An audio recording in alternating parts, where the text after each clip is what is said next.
Parce qu'il y a des camarades, je leur dis, ils me disent, ah, j'ai entendu ça une fois, il n'y a pas plus grosse bêtise. On me dit, ah ben moi ça m'ennuie pas qu'il y ait des riches, ce qui me gêne c'est qu'il y ait des pauvres. Mais non, il y a des pauvres. La première fois que j'ai entendu ça, il m'a fallu le temps de comprendre que la personne qui me parlait ne voyait pas le rapport qu'il y avait entre les riches et les pauvres. Et vous avez plein de gens qui croient qu'il n'y a pas de rapport entre les deux. Parce que dans leur tête, le poison est entré. Et ce poison, c'est que les pauvres sont responsables de leur pauvreté. Et que les riches sont les auteurs de leur succès. Et vous entendez continuellement dire ça. Ah ben il a pris des risques, c'est normal qu'il ait beaucoup d'argent. Mais moi, je me lève chaque matin, je prends des risques. Je dois descendre l'escalier. Chacun d'entre vous va au boulot, il prend des risques. 565 morts par an au travail, 117 par jour estropiés à vie. Qu'est-ce que c'est que cette histoire des risques qui devraient être récompensés? Le risque, il n'a pas à être récompensé. Il se satisfait de son succès. Regardez la plupart de ceux qui font bien leur travail. Ils sont contents de leur travail, mécontents de leur paye, mécontents de leur travail. Ça suffit à remplir le cœur d'une personne. La cupidité n'est pas le seul moteur. Mais l'assistanat, qui rapporte davantage que le travail. Les thèmes de Nicolas Sarkozy, assistanat, immigration. C'est honteux. Le mot assistanat me donne la chair de poule. Il a été prononcé? Oui, oui, c'est honteux. D'abord, il commence par appeler assister ceux que nous appelons les bénéficiaires de la solidarité nationale. Non, il n'y a pas d'assistés dans ce pays, en tout cas pas là où vous croyez. Ils s'en prennent aux gens qui vivent du RSA et ils agitent les furieux qui sont là en leur disant, vous vous rendez compte, il ne faut pas que quelqu'un au RSA gagne plus que quelqu'un qui travaille. Et vous avez Jean Radubonnet qui dit, ah oui, oui, oui, c'est pas normal, il n'a rien compris, il était déjà bête comme ses pieds avant, il continue. Il n'a rien compris, il dit, oui, oui, c'est pas normal. Il ne sait même pas de quoi on parle. Des fois, il le touche, le RSA, il n'a pas compris que ça le concerne lui aussi. Les gens, vous ne voulez pas vous adapter, c'est ça votre problème. Déjà, il a fallu vous traîner pour vous obliger à avoir des horaires discontinus. Il a déjà fallu changer la loi pour vous obliger à accepter qu'on change vos horaires de travail. Sous prétexte, vous râlez, que vous dites, mais moi, je veux bien changer mon horaire de travail, mais la crèche, elle est fermée à l'heure à laquelle vous voulez me faire bosser. Ah, que des histoires. Il faut s'adapter. Crevez donc en silence. Mais oui, ils sont comme ça. Ils s'en prennent au RSA, socle. C'est-à-dire les gens qui n'ont que le RSA pour vivre. Vous savez ce que c'est le RSA socle? C'est 470 €. C'est à eux. 417, tu dis, toi? Ben, sur mon papier, il est marqué 470. Sans les APS, très bien. Écoutez-moi, ça veut dire que c'est des gens, des concitoyens qui sont dans une grande difficulté. Et pas parce qu'ils ne veulent pas travailler, parce qu'on ne leur propose pas de travail. Ou quand on leur propose du travail, parce que leur dénuement est arrivé à un point qu'ils n'ont pas le véhicule pour y aller. Ou bien qu'on les a tellement cassés qu'il leur faut d'abord se reconstruire. À cela, nous, on tend la main. On ne vient pas avec le fouet et le gros bâton. Mais eux, c'est ça qu'ils ont imaginé. À ces gens qui gagnent 470 ou 417, vous avez compris? Ils veulent leur imposer 7 heures de travail forcé. Mes amis, c'est interdit par les conventions internationales de condamner les gens au travail forcé. Et combien il y en a qui sont dans cette situation? 1 500 000. Ah bon, il y a donc 1 500 000 postes de travail disponibles dans ce pays? Mais il fallait le dire plus tôt.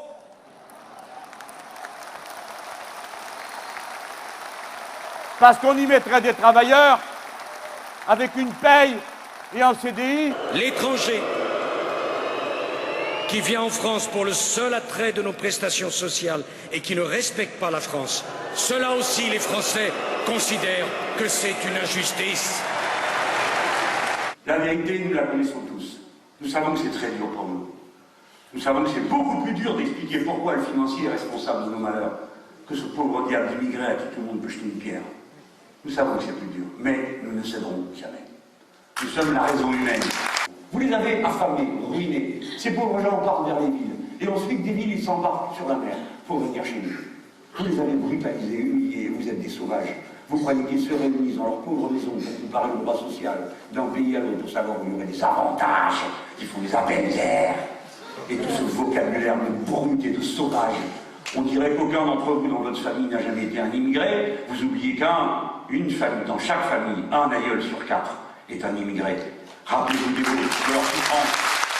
Est-ce qu'après cet épisode avec Tsipras, qui avait un programme qui voulait casser avec la politique d'austérité de l'Union européenne, etc., et vouloir faire une autre Europe, et après cet échec cuisant, est-ce que vous pensez toujours qu'une autre Europe est possible? Non, je pense qu'il est impossible de rien faire et qu'il faut rester à la maison en pleurant. C'est mon idée. D'ailleurs, les gens qui sont là, vous le voyez, tous nous sommes dans la douleur et l'affliction. Nous ne voulons plus rien faire. Nous pensons que ça ne sert à rien. Voilà, c'est notre message actuellement. Vous avez une autre question de ce niveau-là? Eh bien, tout d'un coup, ils sont découverts qu'il y avait des riches. Et après que vous ayez entendu François Hollande dire que la finance n'avait pas de visage, tout d'un coup, il a trouvé leur adresse. Ceux qui ont une déclaration aux impôts. Voilà. Et il vient de découvrir qu'il faudrait donner 75% de ce qu'ils ont dans la dernière tranche. Voilà. Vous voyez comme ce garçon avance? Personne n'aura plus, à la fin de l'année, plus de 360 000 euros de revenus. Oui, c'est pareil clair. pour les joueurs de foot, pour les gens qui gagnent aux Oscars. Donc, alors lui, il vient de Les découvrir... joueurs de foot, okay, on est d'accord, hein? Oui, bien sûr, les joueurs de foot, bien sûr. Les joueurs de foot, d'abord peut-être même. Hein. Il faut qu'ils montrent l'exemple. Il faut qu'ils montrent l'exemple. Hein. Et il y a bien des domaines où Les ils gens doivent qui montrer gagnent au l'exemple. loto, par exemple, aussi? Ah oui, madame. Mais ça, c'est un choix idéologique, hein, j'en conviens. Hein. Nous ne sommes pas d'accord pour qu'on empile des fortunes gigantesques. Non, nous ne sommes pas d'accord. On a le droit de pas de notre avis, mais on a aussi le droit d'être de notre avis et de le dire. Nous sommes des partageux. Nous pensons que 30 000 euros de revenus mensuels, c'est suffisant. Voilà. Alors il y a des gens qui disent non, moi il m'en faut 40, 50, 60. Eh bien, pas ici. Voilà, ici c'est la France, le pays égalitaire. Et madame Mühlmann, pourquoi je fais ça? Pas pour punir les riches. Pas pour punir. De même, comme je dis, dans une entreprise, pas un salaire, celui qui est en haut ne peut pas gagner plus de 20 fois que celui qui est en bas. C'est pas pour punir, c'est pour créer des cercles vertueux.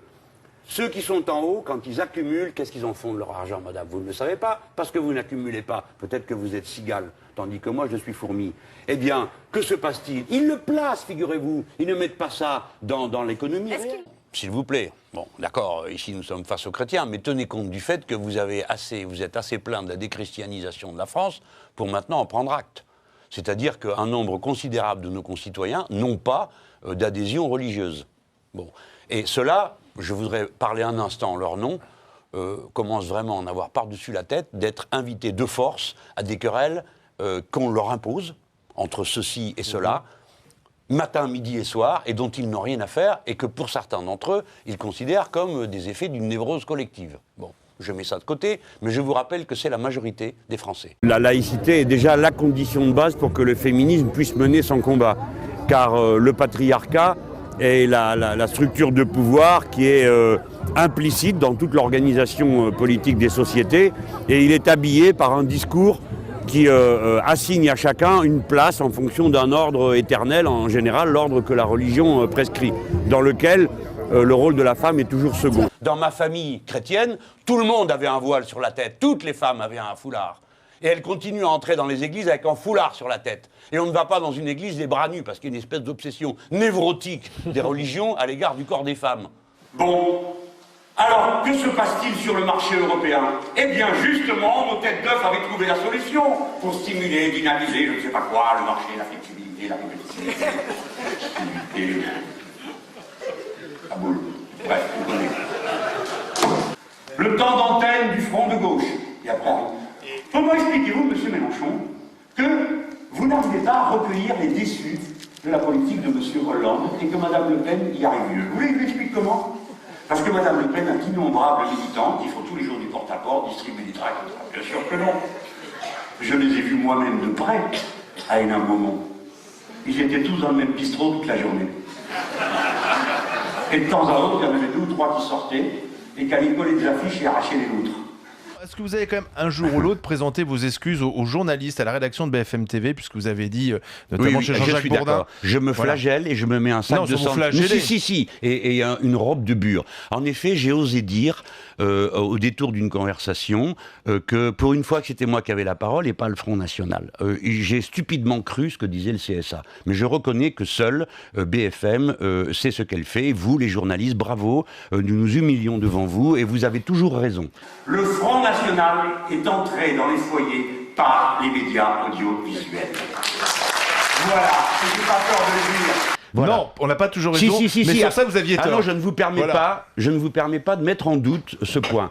Les journalistes ont toujours raison. Non, là, mais quand vous mettez en doute la déontologie de journalistes qui essaient de bien faire leur boulot, c'est normal de rétablir la vérité. Évidemment, vous n'aimez pas non plus qu'on dise que tous les journalistes, que tous les politiques soient des pourris, sont des pourris, ou voilà. Moi, j'ai jamais dit que vous étiez pourris, mais si vous voulez, je veux bien dire aussi. Vous avez laissé croire que BFM roulait pour le Front National, ce qui n'était pas le cas. Non plus. Je n'ai pas du tout ça que j'ai voulu faire croire, et votre petite tyrannie intellectuelle pour essayer d'intimider les gens ne marche pas avec moi, car je suis prêt à me foutre de votre gueule pendant des heures. Bon, alors voici pourquoi le Front de gauche a vraiment de nombreuses raisons de ne pas être content de ce qu'il fait. Front de gauche, chiffre du CSA entre le 14 avril et le 2 mai, je vous fais grave des coups d'avance, c'était pareil. Sur TF1, temps d'antenne sur les européennes, 0%. Vraiment, en progrès. Sur France 2, 4,2. On va pas dire du mal de France 2, il y a des PDA. Parce que le cannabis, celui qui fume sa petite clope, le fait pour son petit plaisir. Bon. Et c'est un bonheur personnel. Alors on le discute, hein, moi je suis pas pour. Certains considèrent que c'est une drogue qui est dangereuse pour la santé. Et alors donc il faut se préoccuper des drogues dangereuses pour la santé. Vous êtes d'accord? Et à l'autre côté, parce que qu'est-ce que c'est le cannabis? C'est un psychotrope, c'est rien d'autre, quelque chose qui modifie l'état de conscience. Mais d'un l'autre bout de la chaîne, vous avez des gens qui souffrent au travail, qui sont malheureux, qui sont dans la déprime, qui sont harcelés. Et à cela, on leur prescrit des psychotropes. Et notre pays est record d'Europe de la consommation des psychotropes. Pardon? On leur prescrit pas du cannabis. Ah ben non, c'est bien dommage, parce que c'est plus sympa que les saloperies qu'on leur fait prendre. C'est bien dommage. Alors pour la dépénalisation, voire la médicalisation, si on vous écoute. Mais écoutez, j'essaye de... Non, mais je suis pas en train de vous dire que c'est un médicament, j'en sais rien, je suis pas médecin, moi. À vous, apparemment, oui, mais moi, j'en sais rien. Ah, moi, je vous écoute, je pose une question. Moi, on m'a dit que le cannabis apaisait les douleurs et que c'était utilisé par certains médecins. Mais j'en sais rien, je ne suis pas médecin. Et puis, je suis candidat à l'élection présidentielle, pas à diriger l'hôpital du coin. Plutôt oui, disons. Plutôt oui, on va dire. Non, je suis en nuance. Vous êtes trop simpliste.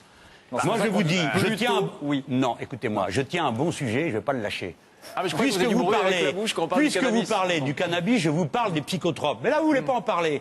Comment vous expliquez qu'il y ait chez nous autant de gens qui se suicident? Comment vous expliquez qu'il y ait chez nous autant de déprimes? Comment vous expliquez que le suicide soit la première cause de mortalité des jeunes? Comment?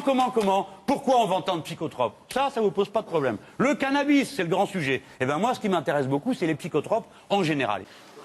BFM TV, 4,19% du temps pour le Front de gauche. Ouais. 15,59% pour le Front National. Oh. Donc vous avez raison. Il y a juste le CSA qui a dit que vous aviez donné sur les élections municipales, le temps. Non, une semaine. On peut même pas parler. Allez-y les gars. Allez-y. Non mais vous continuez à reprendre des choses qui sont fausses. Mais alors dites-le au CSA, me le dites pas à moi. Le CSA a envoyé ensuite le bulletin des relevés qui démontrait que le Front National n'était pas devant les autres partis politiques. Ce n'est pas moi qui ai voulu aborder ce sujet. Vous en êtes d'accord? C'est vous qui l'abordez. Donc je vous réponds. Vous continuez sur les plateaux télé à dire quelque chose qui est faux. Non, je ne continue pas sur les plateaux de télé. C'est Monsieur Bourdin qui est allé sur le plateau de Canal et qui a remis le couvert. Et le lendemain, on m'a interrogé sur ce qu'a dit Bourdin. Parce que vous êtes comme ça, les journalistes. Vous, c'est un côté panurge, les moutons. Il y en a un qui est bête, dit l'autre belle, troisième. Ben voilà. Donc si vous m'interrogez, je vous réponds. Est-ce que je dois m'excuser? Je m'excuse, je me repens, je me flagelle, vous avez raison. iTélé, 1,04 pour le Front de gauche. Ça s'arrange, non? On était à 0 la semaine d'avant. 37% pour le FN. 37%. Fais-nous, hein. Il y a juste le CSA qui a dit que vous avez donné la parole sur les questions municipales. Sur une semaine. Oui, mais vous vous êtes rattrapé le lendemain, ça c'est vrai. Parce que dès que vous avez eu le communiqué, vous avez passé 1 heure de PS, 1 heure du MP, et résultat, j'ai encore baissé dans les chiffres. C'est pas vrai. Je suis passé de 10 à 5. Radio, RMC, Europe 1, RTM, France Info. 0 minute, 0 seconde. À France Info, 25% pour le Front National quand même.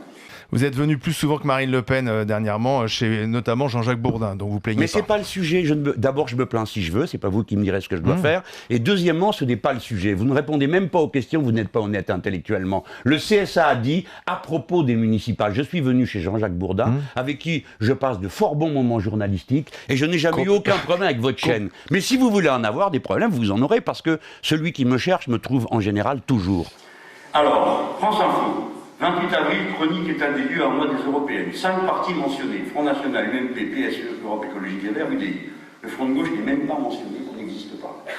Donc, je n'ai dit que ce que le CSA m'avait dit. Alors. Et après quoi, vous êtes obligé de reconnaître que vous avez équilibré dans les 2 jours suivants. Ce n'est pas moi qui ai abordé ce sujet, c'est vous. C'est vous qui cherchez la pelée, et ensuite vous vous plaignez. On équilibre sur une période municipale, simplement, ouais. Et là on prenait une semaine type, c'est un moment où BFM TV a diffusé des reportages sur les candidats malgré eux, et c'est comptabilisé comme des sujets faits. Mais qu'est-ce que vous voulez que ça me fasse à moi? Moi je me réfère à ce que dit le CSA. C'est que quand les sondages, vous me les jetez à la figure, je dois passer une demi-heure à expliquer que c'est pas vrai. Là ça vous dérange. Mais quand il s'agit de vous, de sondages qui sont faits non pas par le CSA, mais à partir des chiffres que vous donnez vous-même. Alors vous plaignez pas, c'est vous qui avez donné ces chiffres, c'est pas moi. Quand vous dites en arrivant chez Jean-Jacques, pour une fois, que c'est pas le Front National qui parle ici, c'est moi, et je suis désolé. Oui, c'est ça.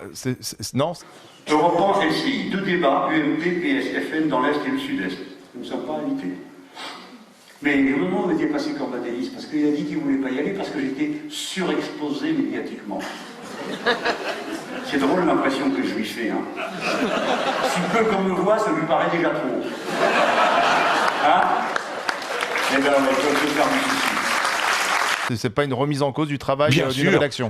J'ai eu tellement tort de dire ce que je pensais, donc je le regrette amèrement et profondément. Non, mais on va pas vous reprocher de dire ce que vous pensez. Dites-moi ce que je dois vous dire. Je suis prêt à le faire. Regardez, voilà à peu près le contenu de ce que vous avez à me faire dire. Alors voilà, bravo, hurrah, en avant. Vous êtes merveilleux, magnifique. Vous n'avez pas abusé. On a tout ce qu'on veut là. Non, mais tous les Français le savent. Vous n'avez pas abusé. Personne n'a l'impression qu'il y a une surmédiatisation de Madame Le Pen dans ce pays. Commencez pas à baisser les yeux avant chaque bataille, sinon ça ne vaut plus la peine. Et puis c'est pas 2 ou 3 tout seuls qui vont tirer tout le train. Bien sûr que notre heure va venir. Les plus anciens ont qu'à raconter aux plus jeunes, c'est pas dans les périodes de récession qu'on avance. C'est là qu'on fortifie. Et dès que ça redécolle un peu, dès que les salariés retrouvent un peu confiance en eux-mêmes, dès qu'on leur trace une belle ligne d'horizon, on dit voilà, on va faire ça, tout le pays va s'y mettre. L'écosocialisme. Allez, faut gratter des hydroliennes, des éoliennes, des routes. Des voitures électriques qui ne pompent pas de l'énergie nucléaire parce qu'il faut qu'on change. Et ainsi de suite. Tous ces magnifiques défis que nous avons. Instruire. Il n'y a pas assez de professeurs. Il n'y a pas assez d'argent dans l'éducation. Le savoir est le seul qui, plus vous le répandez, plus il augmente. Au boulot, il y a du travail à faire partout. Et il va falloir le faire. Hein. Je ne rigole pas. Au revoir.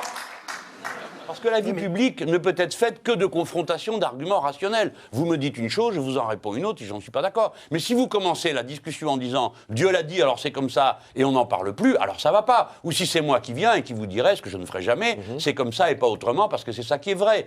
La vérité, comme vous le savez, au sens scientifique, est toujours relative, et elle recule à mesure que le savoir s'accroît, en même temps que l'ignorance elle-même croît, parce qu'on se rend compte qu'on en sait moins en moins, plus on sait. Alors la première des mesures dont je voudrais parler avec vous, elle concerne le droit à l'avortement.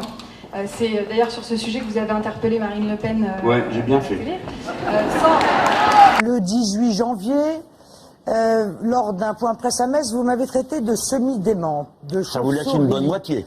De vampire. S'il vous plaît, Jean-Luc Mélenchon, on laisse terminer Marine Le Pen. Le 8 février, Marine Le Pen, que vous êtes bête. Que le 31 février, la malheureuse Marine Le Pen qui va d'une stupiditude à l'autre. Stupidité.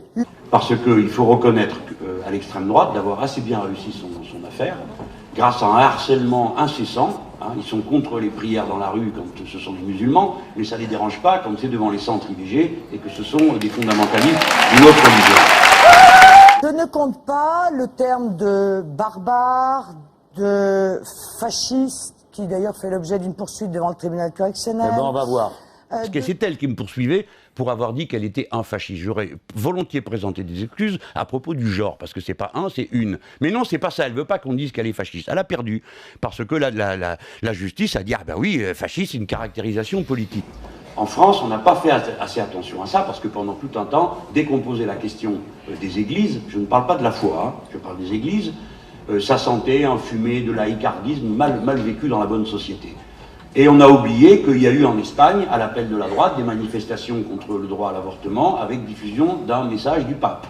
Et on a oublié que dans toute l'Amérique latine, où pourtant il y a des révolutions démocratiques, les hommes et les femmes qui les mènent ont cédé et ont accepté les injonctions de l'Église, en particulier de l'Église catholique en l'occurrence, au Nicaragua, où on a accepté de voter une loi infâme, hein, qui est pour moi une cause de rupture avec le mouvement sandiniste, qui est que l'avortement y est interdit, même lorsque la vie de la mère est en péril, ce qui a été demandé explicitement par le cardinal qui représente l'Église. Bon. Donc on doit mener une lutte intense, d'autant qu'on est menacé. Et ça sera peut-être ma seule contribution, peut-être utile à une soirée où vous savez déjà tout mieux que moi. Ça va depuis le refus du droit à l'avortement, qui commence par une discussion sur le remboursement, qui n'est pas une discussion innocente, l'utilisation de concepts aussi méprisables que l'IVG de confort, hein, on a encore entendu ça. Bon, c'est une chose absolument... Oui, mais la lutte, là, elle doit être menée parce que, insidieusement, ils arrivent à faire passer comme ça l'idée à laquelle ils reviendront 1000 fois, à savoir que l'embryon est une personne humaine. Et tout à l'heure, quelqu'un du planning familial m'a fait une remarque qui m'a marqué. Moi, je croyais que l'adoption prénatale, pour laquelle se bat Madame Le Pen, je disais c'est une manière de remettre sur la table la question des mères porteuses, et moi j'y suis hostile. Mais quelqu'un m'a dit, mais non, vous n'y êtes pas. Ce qu'ils sont en train de faire, c'est que si on fait une adoption prénatale, alors cela signifie, en quelque sorte, qu'on reconnaît un statut légal à l'embryon. Et par conséquent, c'est une autre manière de reposer la question du droit à l'avortement. Donc vigilance et guerre ouverte et frontale. Je peux éventuellement expliquer ici, profiter de cette invitation qui m'est faite, d'expliquer pourquoi vous êtes une imposture dans cette élection, mais je ne débattrai pas avec vous parce qu'il n'y a pas en état de contrôler le débat. Parce qu'il n'y a pas de débat républicain. Peut-être c'est vous appeler un débat, monsieur. Calme, Marine Le Pen termine et vous allez parler. Cette femme va parler comme un moulin pendant combien de temps? S'il vous plaît, Jean-Luc Mélenchon, elle va terminer, vous allez parler. Oh, je ne crois pas qu'elle terminerait. Vous voyez terminez Marine Le Pen, s'il vous plaît. Avec M. Mais madame, Mélenchon, pour qu'il y ait un débat, il faudrait que vous arrêtiez de parler, sinon on n'entend que vous. Je suis heureuse que les téléspectateurs, qui déjà n'étaient pas dupes de la capacité de M. Mélenchon à débattre, puissent avoir l'aveu d'un comportement que je considère comme juste inadmissible à l'égard des Français. Jean-Luc Mélenchon. Ça y est? C'est un crime, dit Madame Le Pen, qui est tellement grande que ça s'entend 1 kilomètre. C'est un crime, oui, alors qu'est-ce que tu fais quand il y a un crime? Je m'abstiens. On vote la directive au Parlement, je vote contre, tout le groupe Front de Gauche vote contre, elle vient de hurler que c'est un crime, qu'est-ce qu'elle fait? Elle s'abstient. Elle, son papa et M. Bonniche, qui portait sa coche. Et voilà le trio d'enfer de la lutte. La même femme qui dit « J'en ai assez de la politique d'austérité !» Mais madame, tu ne fais pas de crier, il faut aussi réfléchir. Moi, j'ai lu votre programme, notamment celui des élections présidentielles. Il n'y a pas que celui de Hollande qu'il faut lire, pour faire la comparaison, il y a le vôtre. Madame prétendait rembourser 65 milliards de la dette par an, c'est-à-dire chaque année 15 milliards de plus que tout ce qu'est en train de prendre Hollande en s'arrachant dans les cheveux d'ici à la fin du quinquennat. Voilà ce qu'elle voulait faire. Et son petit camarade président de la commission économique, si on peut appeler ça comme ça, du Front National, a dit « Notre politique est aussi de rassurer les marchés. Ça va, on connaît.